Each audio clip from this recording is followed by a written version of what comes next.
In this unique and special one-off presentation, witness first-hand behind-the-scenes footage, including all the dressing room chat and back chat. Sit down and give us 5 minutes, a wee bit of quiet. И вольности в обороне, ни в коем случае. Проще играть, быстрее, проще и в диагонали. These scenes have never before been captured on film, but that's not all. Find out what a day in the life of a footballer on tour is actually like. And is this payback for playing for the opposition?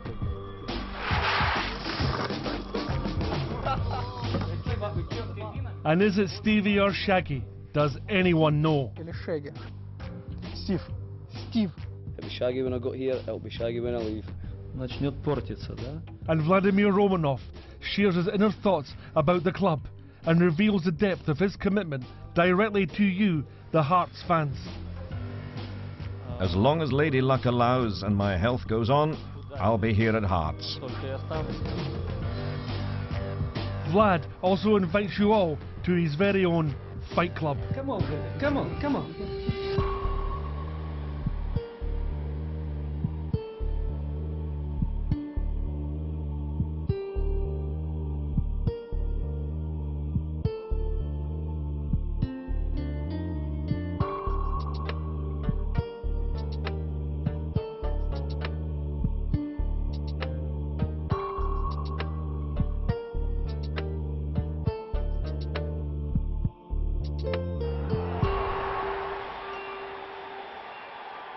From season to season, the beautiful game goes on, chasing titles, chasing cups, and chasing Europe. But what happens when the final whistle blows at the final game? Little is known about this important part of the football calendar. But now, for the first time, all is revealed in Hearts, the pre-season story.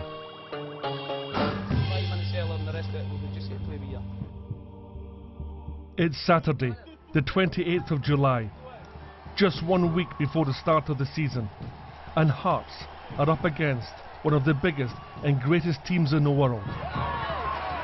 Spanish giants, Barcelona. It's a glamour fixture, attracting fans in their tens of thousands, breaking all previous attendance records. This is a climax to a grueling pre-season build-up that started 5 weeks earlier on the 27th of June. Almost the entire club is on the move. 34 players, 2 physiotherapists, 2 masseurs, 3 coaches, 3 ground staff and kit masters, 1 sports scientist, 1 marketing manager, and all checked in by fitness coach Tam Ritchie. We're getting checked in, okay? And last but not least is David Southern, the club's communication director. Pre-season is an important part of the overall programme throughout the whole season for the club. The importance of pre-season is you bring the boys back after their holiday season. You bring them back as a group. They've just left their families, but it's very important that from day one you start the bonding process with the team. And a lot's been made of hearts and unrest and cliques and different nationalities sitting at different tables. And I think particularly when you've got a multinational squad as we do, it's important to bring the lads together to bond them.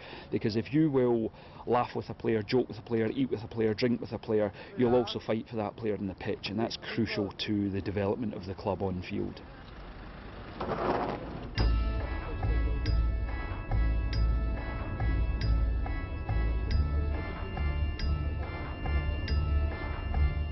First stop is Austria. After 6 days training and 2 warm-up matches, the bandwagon moves on to the main event in the Austrian capital, Vienna. A city steeped in music, culture and architecture. There's a saying in Vienna that if you hang around long enough, you're bound to bump into at least one famous face.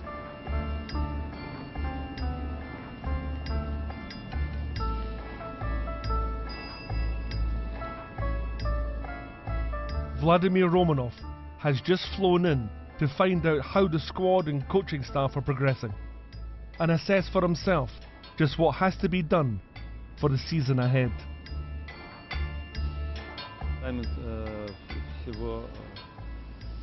I always try to come and be with the team for pre-season. It's one of the most interesting times. It does give you an idea of how the season might go. We're trying new players. A lot depends on it, on new formations we try, on the team spirit we create. I'm interested in being here for such moments in the club's life. I also spend 50% of my life attending to football, and I'm scared to say how much I put in emotionally and financially, but I have to be here. Well, we're on our way to Franz-Hall Stadium to play Austria Vienna. Lawrence Broad is the only one that knows what it is. So what are you expecting tonight? I mean, do you know the team, Stephen? Have you had a look at your opposition tonight? Yeah, we know that obviously they're a good team. They're in the UEFA Cup. Obviously, their season starts next week, so they'll be further along in their preparations than we are. I spoke to some of the people at the stadium this morning. They're expecting a crowd maybe of 3,000 or 4,000. We already saw 1 or 2 Hearts fans in the city. So no, it looks for a good game, and the pitch is in top condition. It's a lovely night for a game of football, so we can't wait to get started. All right. So looking forward to the game. Are you looking forward to the game?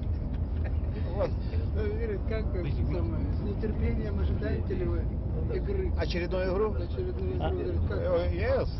I just asked him that, Tino.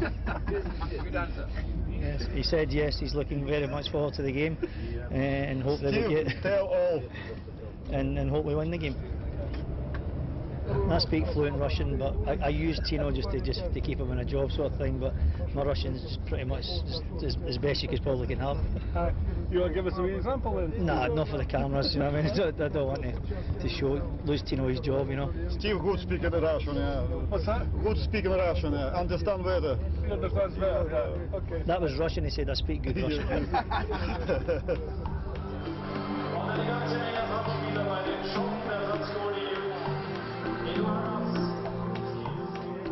Sporting Director Anatoly Korobochka and Assistant Head Coach Stevie Freo have been working together with the first team since March. They effectively replaced Edward Malafiev, a football legend in the former USSR, as head coach after he presided over Hearts' worst spell in 40 years. Jose, win your tackles, win your headers. Thomas goes down the side, get yourself tucked round. Be aggressive. Be big, be strong, Crystal. Throw-ins. Don't switch off it. Throw-ins, free kicks again.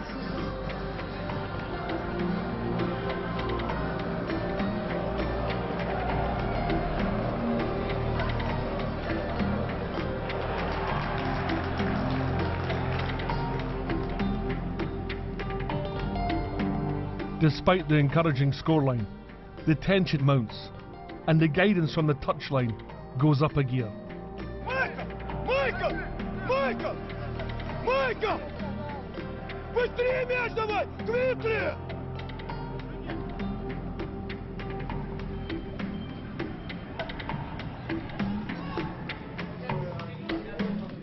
At half-time, Hearts lead 1-0. Sit down and give us 5 minutes, a wee bit of quiet.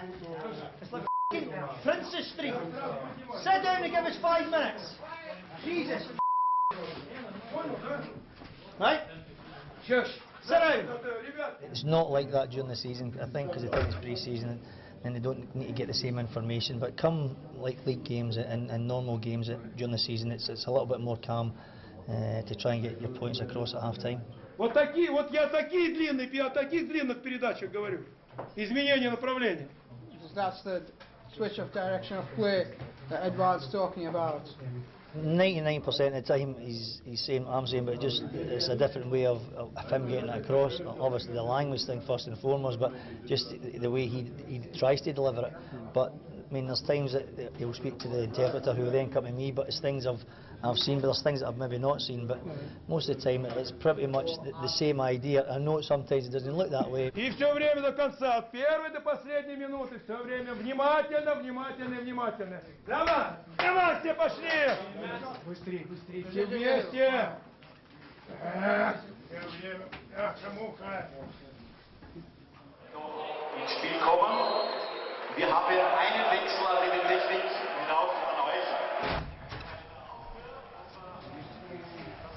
And if you get something in a situation like that, you just don't take risks. So Saul dragged them out, and I think quite rightly so. So he's feeling better.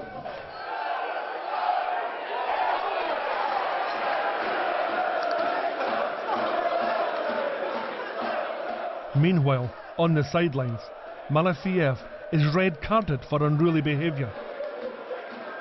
This, as it turns out, is his last game in the dugout, although he still remains in charge of training. 1:2. Aber natürlich der größte Applaus am Schluss. A narrow victory. But what's the verdict from the stand? Рад игре. Нравится все, как играют. Не очень, не очень. Not very much. Not that happy.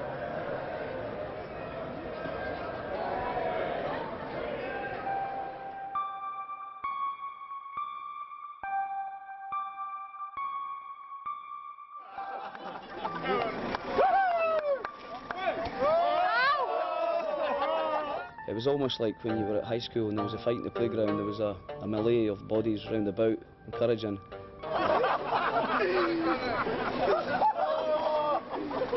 And we couldn't believe it when we saw Mr. Romanov and Roman squaring up. It was a left jab that I could see. It was a good left jab.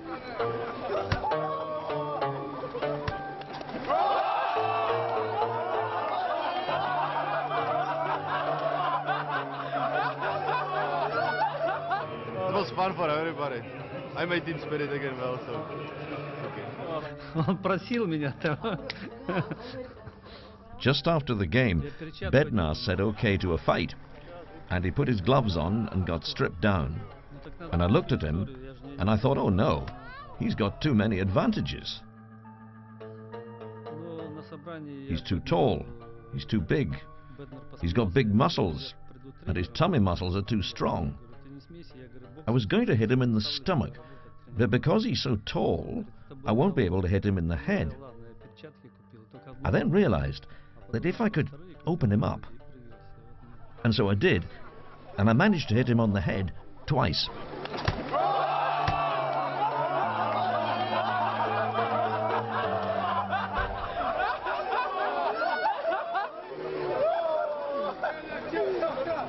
Maybe I want a rematch because everybody lost to me. But in every joke there is part of truth to it.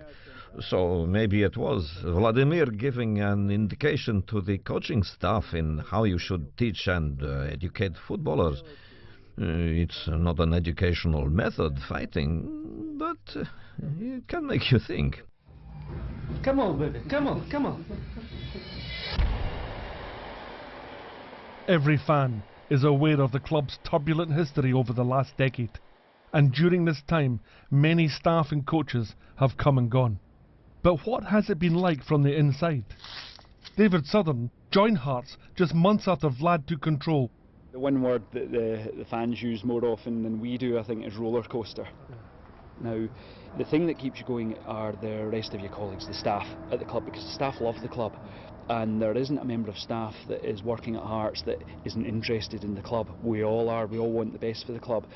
And it's because we want the best for the club that we do bond well together. We do not work on 12-hour cycles, 12-day cycles, 12-month cycles even. We're looking 10 years ahead, and that takes vision. And that's a very, very important word as far as Hearts are concerned. If you hark back 2.5 years ago, 3 years ago, Hearts, I think it's not too extreme to say Hearts was going out of business. We were heading to Murrayfield, where we'd be playing to crowds of probably less than 10,000. We only had 7,500 season ticket holders at that point. We've got 13,500 now. We're filling our stadium, and I just feel that the club has moved on. It's been painful.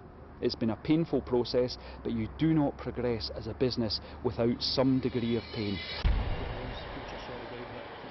Despite the upheavals, Stevie Shaggy Frail has remained on the coaching staff and now finds himself at the very sharp end. It was an opportunity just to come in and help out John McGlynn with the 19s. Craig thought I could maybe go and watch games from and stuff.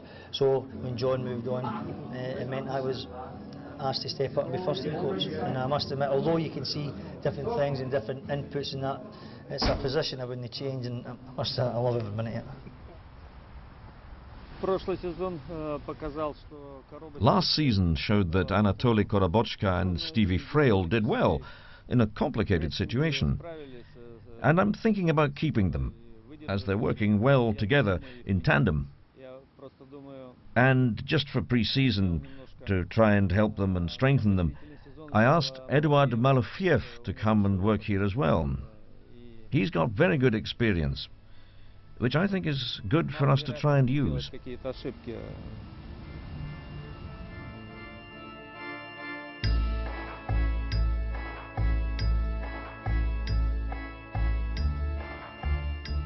After just 4 days back in Edinburgh, the bandwagon is on the move again.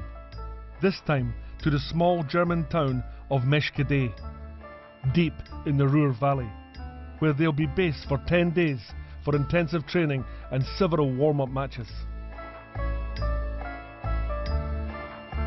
The squad are staying at the 4-star Hennessy Welcome Hotel. Einen schönen guten Tag, Welcome Hotel Hennessy Residenz. Mein Name ist Sabrina Buse. Halt auf Melodien, yes. One moment, please.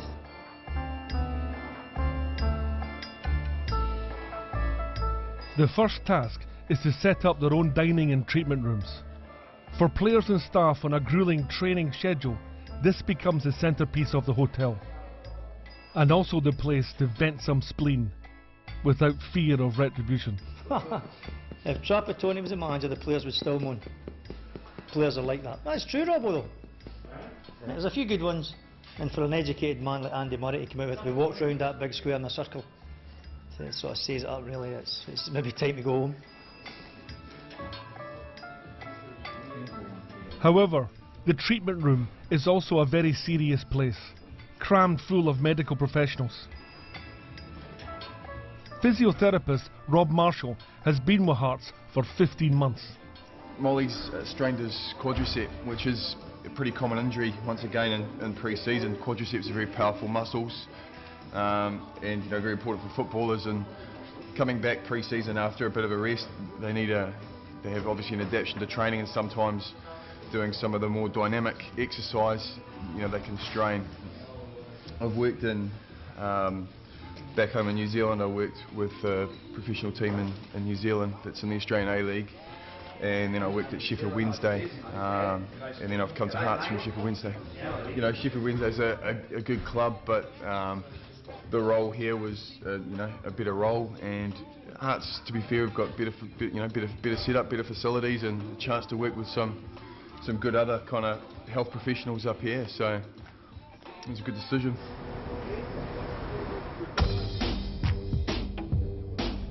The training ground and facilities are a few kilometres away, and were chosen by ex-head coach Valdas Ivanauskas, who had trained here while playing for Austria Vienna and SV Hamburg.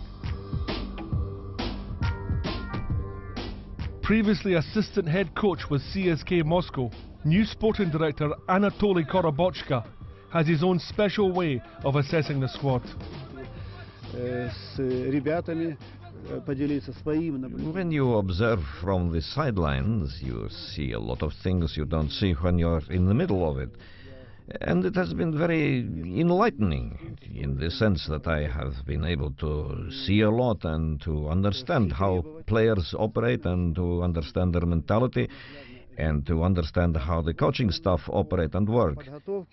If I get the opportunity to work with the team in the future, I would like to base my future work at Hearts on what I saw on this pre-season and how I see people operating, assessing their mentality and their thinking.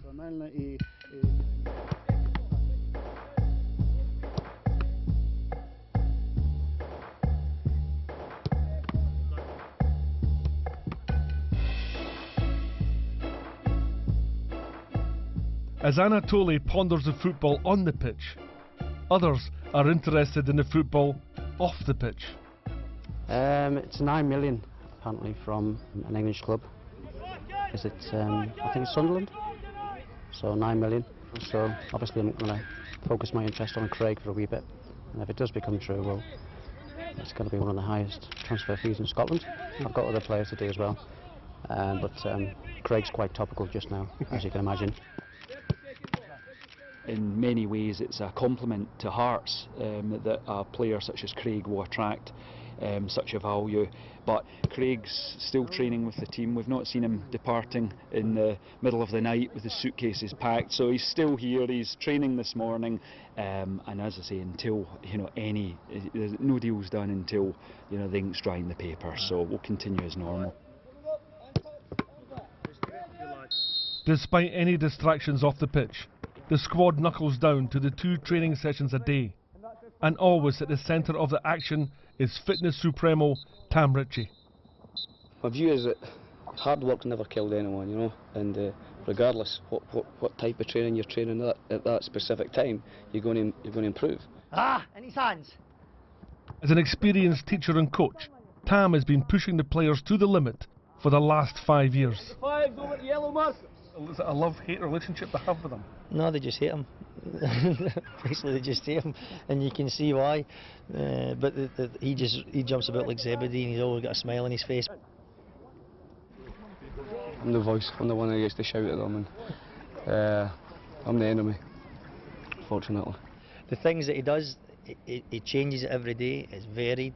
It can be the most varied warm-up in the world but mean nothing, but it's varied to the degree that it keeps them fresh, and also what he needs to get from the warm-up he gets. The time that we get them ready to start the football, they're ready to go, and they're at the level they're sweating nicely, and they've got a wee sprint on, and they're ready to work. Both Stevie and Tam are aware that the mood and conditions on the training pitch are crucial to the players' development and sense of well-being.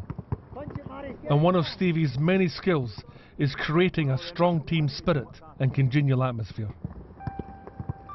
Time! You know Stevie Frill? Do you call him Stevie or Shaggy? Call him Shaggy. And why do you call him Shaggy? I don't know if I'll be allowed to tell you that. Shaggy.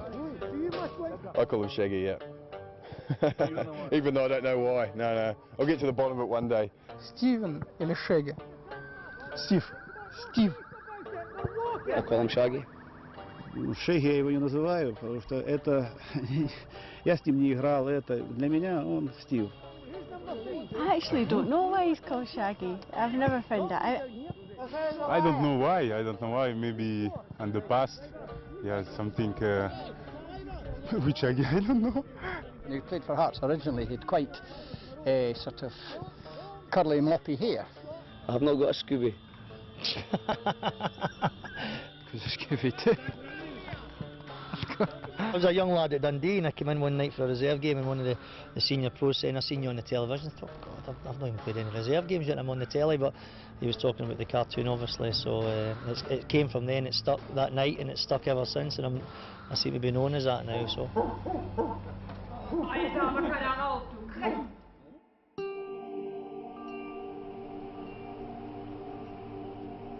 It's day 6 of the German campaign, and the grueling training schedule continues relentlessly. So what is a typical day in the life of a footballer on pre-season tour actually like?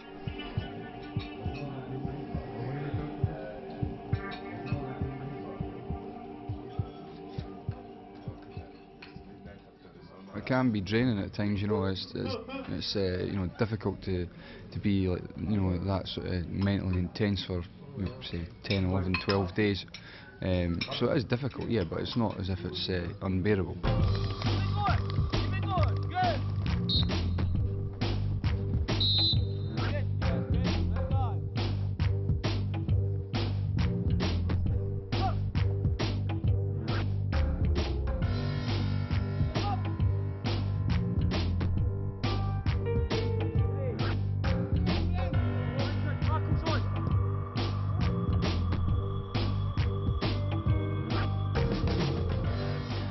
Michael Stewart started his career with Manchester United, but he has since won the distinction of being the only player ever to play for the Hearts, move to the Hibs and return directly to the Hearts. Let's all hope it's a long time before it happens again.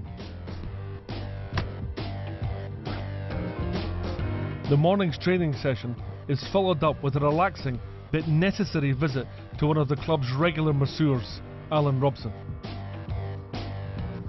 I think if you train twice a day and then when you come home and you start training once a day and start relaxing, and then the fitness should kick in, the freshness should kick in. You know, the workload's been done. So I think it's important between sessions to do as many things as you can to recover, whether it be ice baths, whether it be massage, whether it be taking the right food in.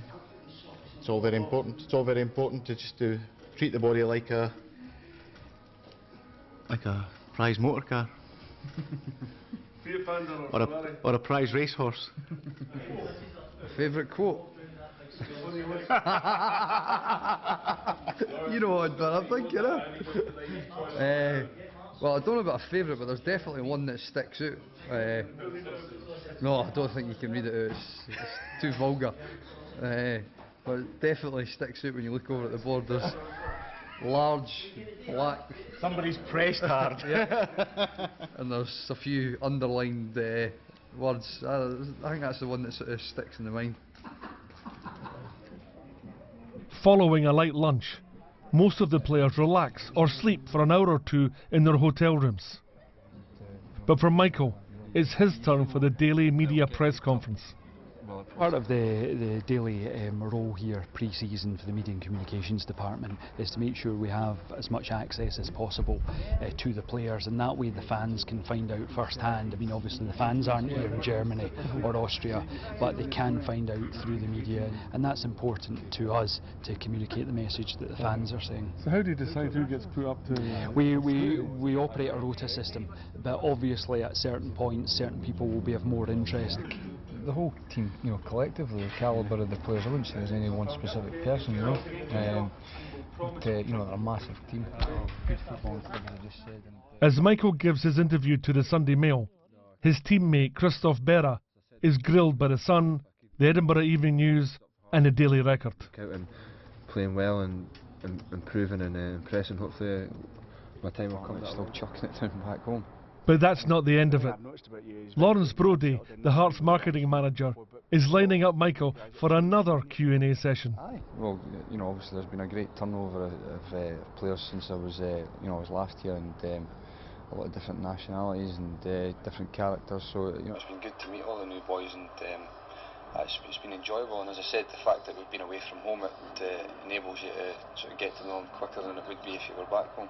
The first thing I do is I come back to the room and get that on the computer. But again, my time management is important, so get that on. We capture that straight as it is using the FireWire cable onto the computer, and then I get one or two other bits and pieces ready. For example, we've got the intro graphics and so on, which are pre-recorded. So that's loud. But we get those bits and pieces, and we get all that ready, and do it as quickly as possible. And the aim is always to get it sort of uploaded and ready by the afternoon. So this is the page coming up on the website now. Michael, you've been back at Hearts now for a couple of weeks. I think we've probably broken new boundaries on this trip. I think even as an SPL club we've broken new boundaries in terms of what we've been able to provide and what we've been able to do, in terms of how far we've pushed the limits, be that through the interviews, be that through the full extended highlights package and so on. And I think the feedback's been positive, it's been successful, and what we've noticed in particular is that an uptake in subscribers. Numbers have gone up in both of the trips. For Michael, the long day continues.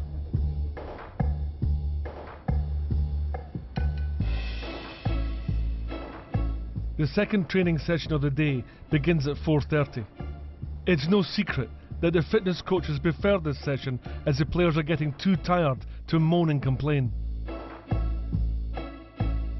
Every session of every day is carefully controlled and monitored by top sports scientist Andy Murray, who, like most fans, has the experience to spot any slackers. Without naming names, is there a couple of chancers out there then? There's a few geysers occasionally, not always the same people, but you know who you need to watch, without naming any names. So they wear these belts here, just place them just around their chest, just under the nipples, on next to the skin, and they all have their own watches as well that will give them real-time feedback of what their heart rate is. Every 5 seconds we're recording their heart rate, and we download it and look at it later, so we can see who's been working hard and who hasn't, who's got something out of the session and who hasn't. So if they don't train as hard as they can, we can get them back in the afternoon or the next day and do the extra work that they've not done in the session. We've got Michael's session up on the screen here. I mean, it tells us a few things. It tells us that on average he worked at 64% for the whole session, and then we've broken the session down into different sections here. Intensity that Michael was working at just at the end, 88 and 86. These games are the ones we probably compare across the squad, and if we just look at Michael and Juho together, just for comparison. So there's Michael at the top and Juho there, and they both work about 88% for the games, but there's some differences throughout. Alright, so there's no hiding? There's no hiding place at all. Some people, managers, are good at just seeing it with their eye, but this, the numbers don't lie. So if people don't work, then it shows up. Bit of branding there, Polar. That just basically monitors your heart rate and your beat and things like that, just so the the sports scientists and the fitness people and things like that, they can sort of tell in terms of how hard you've worked. So if the session, over a period of time, say like a week, if your heart rate's too high, maybe want to give you a bit of rest or whatever. If it's too low, work you a bit harder. Yeah. So it's quite good. Yeah.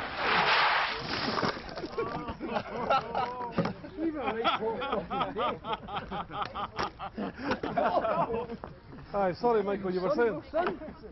Sorry, you were saying? That's me finished. How's the heart rate? Oh, that is shot through the roof.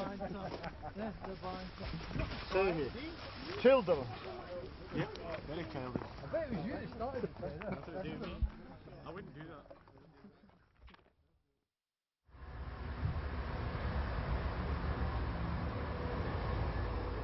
The following day, and Hearts are on their way to their third and most competitive of the scheduled games in the German tour, against Dutch First Division team Heracles Almelo. But even at this less than impressive Sunday League ground, the loyal Jambos still turn out. Oh, you follow them everybody, yeah? Mainly all the home games, most of the away games. We've got a wee girl now, so the away games have stopped. Well, apart from this. This was instead of a beach holiday. This is one of the youngest supporters the Hearts have got, isn't it? She is, yeah. And the first word's going to be Jambo. I think so. Are you going to smile?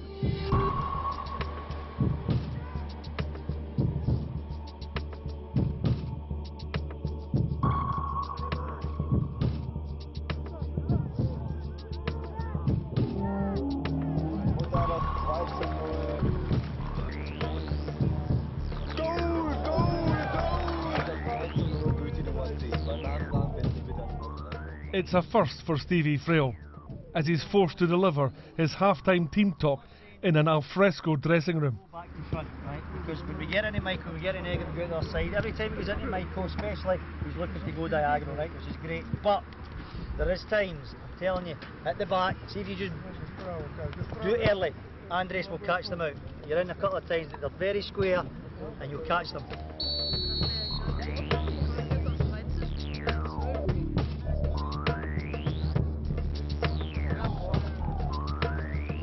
A convincing and impressive 5-1 victory, and everybody's happy and looking forward to the final piece of the pre-season story. Expecting the Barcelona squad tomorrow, but all the big names will be there, so we just got confirmation today that Henry will be there, Eto'o will be there, so yeah, we're looking forward to it. Contrast a new camp from Murrayfield to this one. That's it. Well, this is what it's all about, grassroots.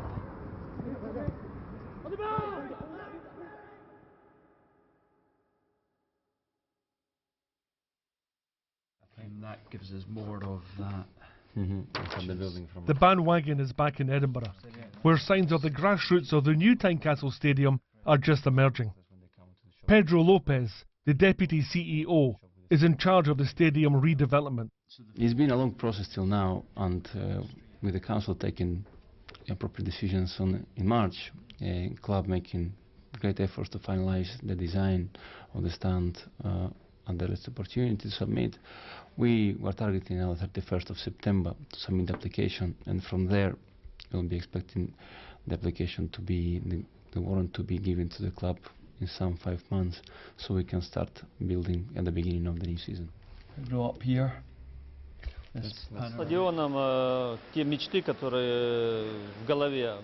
Well, as for the ground, those dreams I had, sadly it takes longer to make them real. I can say at the moment that there's a clash between two aspects of Scottish life, whisky production and football. It looks like we're heading towards a compromise.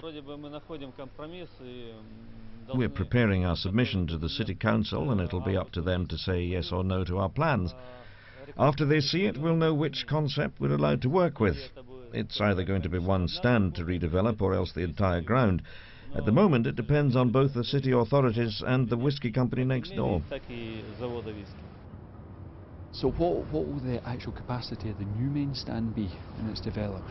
So you know, at the moment we have this 18,000 in the stadium. When we develop this, it will be close to 25. 25, right. Okay, so that's going to bring this capacity up to what, just 10, just over 10? Over 11. 11? 11, over 11. Here, lift or stairs.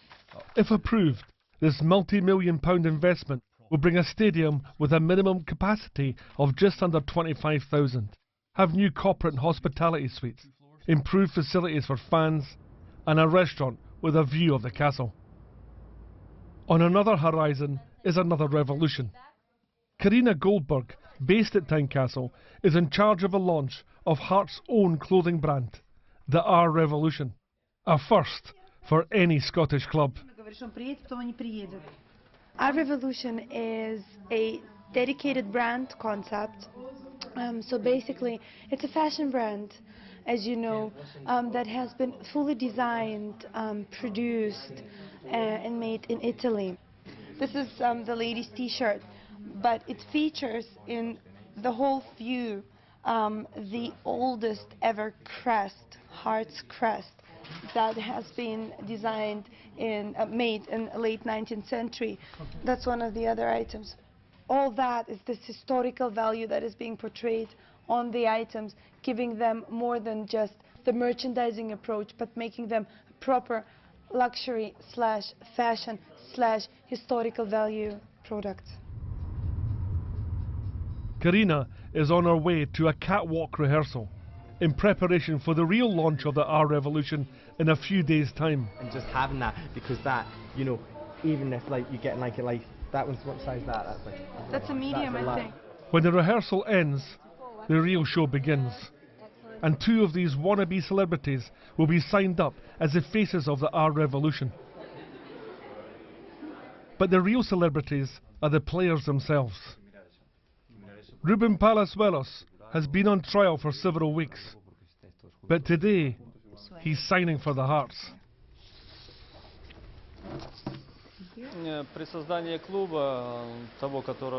To create the club I want, we do need some foreign players. But in future, when everything's working well and the system's ticking over nicely, then I see our target as accumulating the very best players that Scotland has to offer, so that our academy will encourage Scottish youngsters in particular. Today I'm proud that we have Driver, Christophe Berra, Lee Wallace, Moll, Elliott. There are Kelly, Lingo, Armstrong. They're coming on. So this is how, step by step, we'll build up our club. This is how we're going to build a more Scottish club. So all the players are Scottish, and this is my dream, and this is my vision for Hearts and players in Scotland.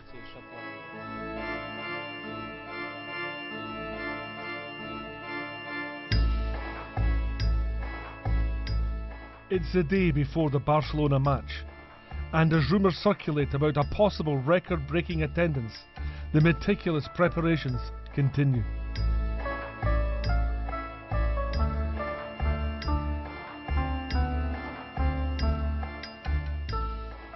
Is Anatoly a bit nervous about facing Barcelona tomorrow? Is he losing sleep? Тренеру и руководителя переживать, никуда это не денется. That's the fate of every head coach they can be, you know, losing sleep before important games. And how long is it going to be? Ask him how long it's going to be before he loses his hair. Я уже потерял цвет, количество не хочу терять. Although of course last year he already lost the colour that he had, so he doesn't want to lose the hair physically. Это вставьте. So he says, please let me have at least, you know, the hair itself. We've got 18 and 10 pound ones in the 2 sections here, or 25 and 15 in the section here. Over at Tynecastle, the ticket sales are hotting up, and it seems the Barcelona clash is attracting a whole new generation of Jambos. I'm taking A2. That'll be our first Hearts game. What do you think? How many tickets are you getting for the game? 2. 2. And I don't want a child. Oh, are you taking your boy or? Grandson. Alright. Now you've given me age, Lacey. Hi there. Can I have an adult and a child for the Barcelona game? Yep. This is his first game. He's only just turned 5, so got him his heart stripped and he's getting brainwashed as we speak. Eh? What are the Hearts? Come on, the Hearts. Aaron. Hi, Ollie. Oh, fantastic. We've just broken the Hearts all-time home record crowd. 53,396 just been broken. So When was that, it's great. David? This morning, literally in the last 15 when was minutes. the crowd, the last biggest crowd? 1932 against Rangers in the Scottish Cup, 3rd round. So it's a 75-year record that's just been broken. So it's great. It's really, really good. It's fantastic. It's fantastic. You're going with your day It's job. fantastic. That's pretty good going, Yeah, it's isn't it, good. David? Aye. Yeah, really, really good. That's been a lot of hard work, a lot of people, but the place will be buzzing tomorrow.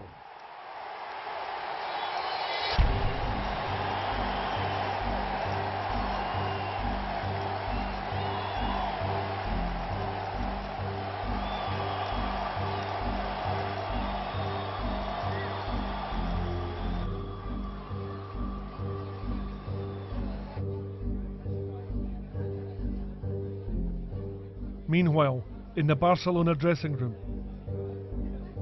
they may be one of the biggest and best known clubs in the world, but they are, after all, only human. And they too show signs of nerves. Exact same team as the other night. Exact same team as the other night. Yeah.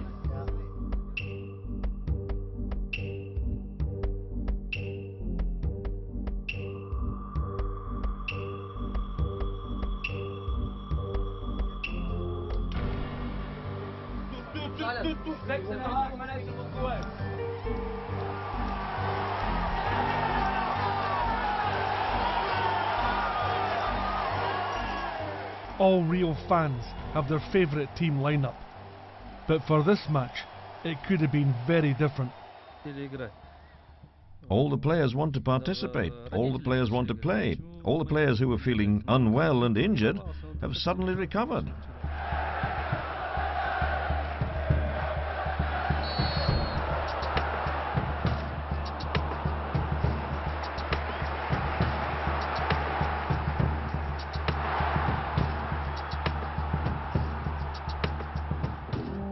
I've even had parents of players asking me, why isn't my son playing?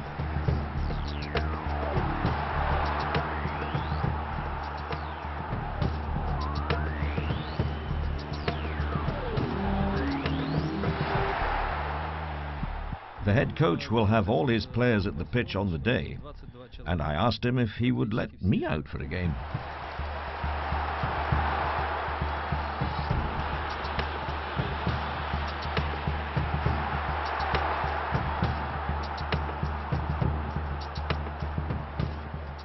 Even if it was the 91st minute, can I go on? I brought my new boots and my new strip, and I told him I was ready, but he told me, no, sorry Vlad, you haven't been training.